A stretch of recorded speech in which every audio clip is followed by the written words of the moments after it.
الحمد للہ رب العالمین والعاقبۃ للمتقین اما بعد فاعوذ باللہ من الشیطان الرجیم بسم اللہ الرحمن الرحیم۔ اردو وائس کے معزز خواتین و حضرات، السلام علیکم ورحمۃ اللہ وبرکاتہ۔ سب سے پہلے ہم ان تمام دوستوں کو ویلکم کہتے ہیں جو ہمارے چینل پر نئے ہیں، اور ان سے ریکویسٹ کرتے ہیں کہ اگر آپ لوگوں نے ابھی تک ہمارا چینل سبسکرائب نہیں کیا تو اسے سبسکرائب کر لیں اور بیل کے آئیکن پر بھی کلک کر دیں تاکہ آپ لوگوں کو ہماری جو نئی آنے والی ویڈیو ہے اس کا نوٹیفیکیشن سب سے پہلے آپ کو ملے۔ بھائیوں، دوستوں، بزرگوں، شب برات بہت ہی بابرکت رات ہے۔ اس رات زیادہ سے زیادہ عبادت کرنی ہے، نوافل ادا کرنے ہیں، قرآن پاک کی تلاوت کرنی ہے۔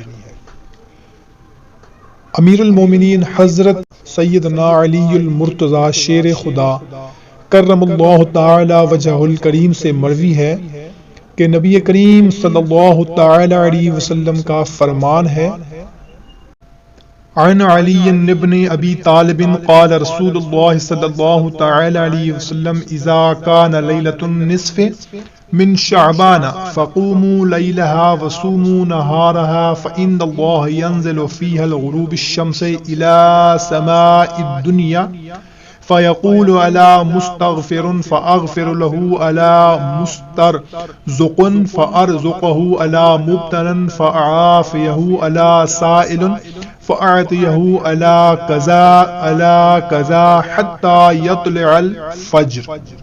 جب 15 شعبان کی رات آئے تو اس میں قیام یعنی عبادت کرو اور دن میں روزہ رکھو۔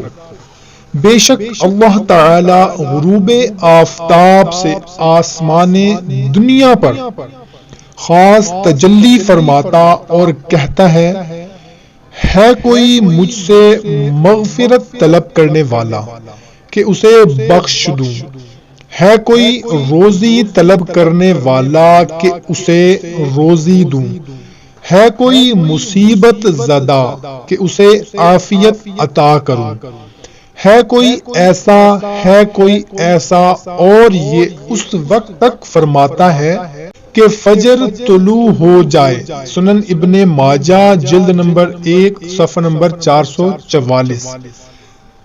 سبحان اللہ، بہت ہی بابرکت رات ہے۔ اللہ تعالیٰ نے خود فرمایا ہے کہ مجھ سے مانگو، رزق مانگو، مصیبت سے نجات مانگو، عافیت مانگو، مغفرت مانگو، میں سب دوں گا۔ تو اردو وائس کے دیکھنے اور سننے والے معزز خواتین و حضرات، اس رات میں زیادہ سے زیادہ نوافل ہم نے پڑھنے ہیں، قرآن پاک کی تلاوت کرنی ہے، اپنی مغفرت کے لیے اللہ کے حضور رو رو کر گڑ گڑا کر دعا کرنی ہے۔ سب بہن بھائیوں کے لیے دعا کرنی ہے۔ اگر آپ کی کوئی پریشانی ہے، کوئی مشکل ہے، کوئی مسئلہ ہے تو ہمیں بھی کومنٹ سیکشن میں لکھ دیں، سب مل کر دعا کریں گے۔ کوئی آمین کہہ دے گا تو ہماری پریشانی دور ہو جائے گی۔ اور کوشش کرنی ہے کہ جو بھی بات اپنے لیے اچھی سمجھتے ہیں دوسرے بہن بھائیوں کے لیے بھی اچھی سمجھا کریں اور ان کے ساتھ بھی شیئر کر دیا کریں، کیونکہ اچھی بات کو شیئر کرنا صدقہ جاریہ ہے۔ ایک نئی ویڈیو میں ملیں گے، تب تک دیں ہمیں اجازت۔ اللہ حافظ۔